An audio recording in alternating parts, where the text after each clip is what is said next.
Hello, my loves. Tonight is a quick Phoenix diary for us. And my heart is really going out to those who may have some sort of physical disability or illness or um, ailment right now.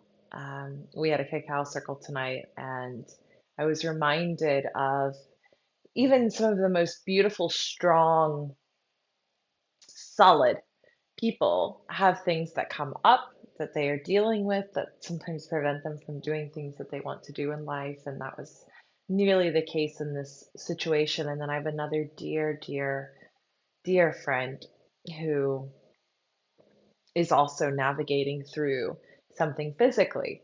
And so, for this quick mini diary, I thought it would be nice to focus on some intentions and prayers around a healthy, vibrant body. Before I dive into a few of the prayers that I pulled up from Esther Hicks and Abraham Hicks, I wanted to just say, oh, excuse me, it is late here. This one is definitely challenging me in that I wanted nothing more than to get undressed and get in my bed, and I have an obligation and a commitment, and so the rubber is meeting the road. However, I do feel very strongly about what we're going to speak about, so but I will keep it brief. Um, I want to say that there is a beautiful book. I believe it's called You Can Heal Your Life, um, or Heal Your Life. And it's by Louise Hay, who is no longer here, but she's a wonderful guide and spiritual teacher. And she's the founder of Hay House Radio and Hay House Publications, which has published many, many, many spiritual texts and authors and many of the oracle decks that you likely use and love. And so she has a book that is, I believe, called You Can Heal Your Life. And it breaks down the emotional causes for physical ailments. And it has a beautiful glossary style, definitive glossary where you can look up your ailment, and it's as specific as acne or back pain, lower back pain, mid back pain, upper back pain, and it will break down the emotional cause to the physical ailment, and it'll also give you an affirmation that you can use to assist you in healing and becoming more vibrant. So I would highly recommend looking that up. Nearly all of them really resonate for me personally when I've had things come up.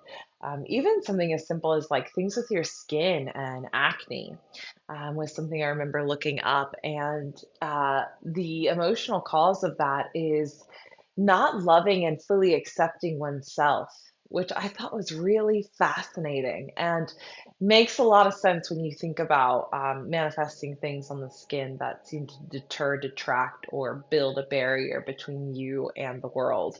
And when you think of that emotional cause, it's fascinating.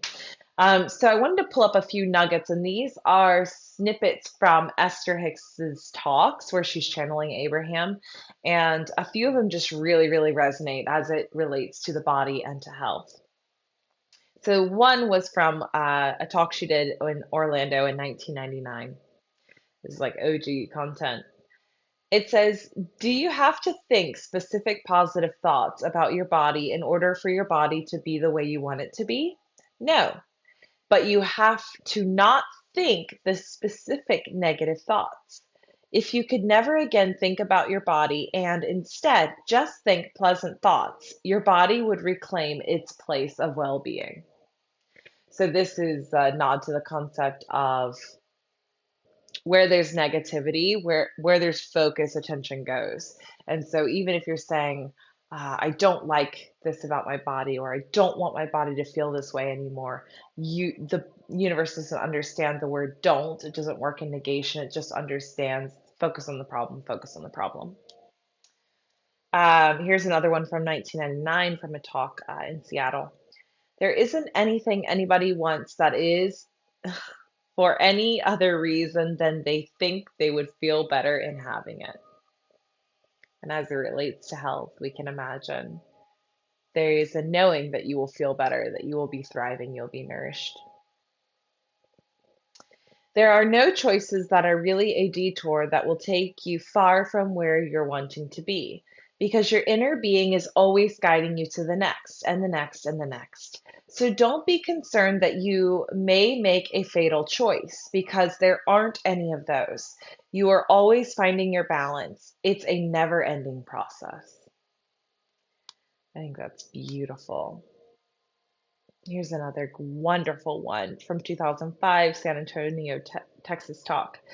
When you talk about what you want and why you want it, there's usually less resistance within you than when you talk about what you want and how you're going to get it. When you pose questions you don't have answers for, like how, where, when, who, it sets up a contradictory vibration that slows everything down. So instead, there's less resistance when you talk about what you want, um, and why you want it.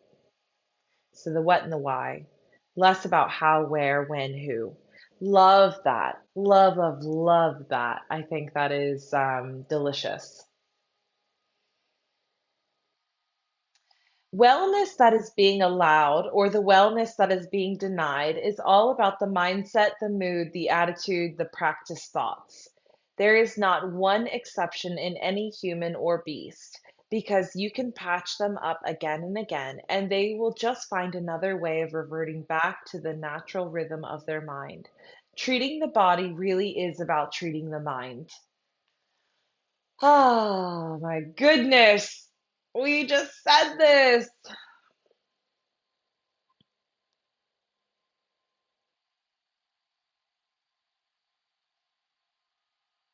Okay. Here we go. Got a few more here. There is no state of physical decline or damage that you could not recover from. None, not any. If you knew it, if you wanted it, and knew that you could. And that's those miracles that they talk about every day. They're not miracles at all. They are the natural order of things. But because they are rare, people think they are miraculous. They're not. That's the way it is supposed to be. You are supposed to thrive. That comes from a talk done in San Diego in 2002.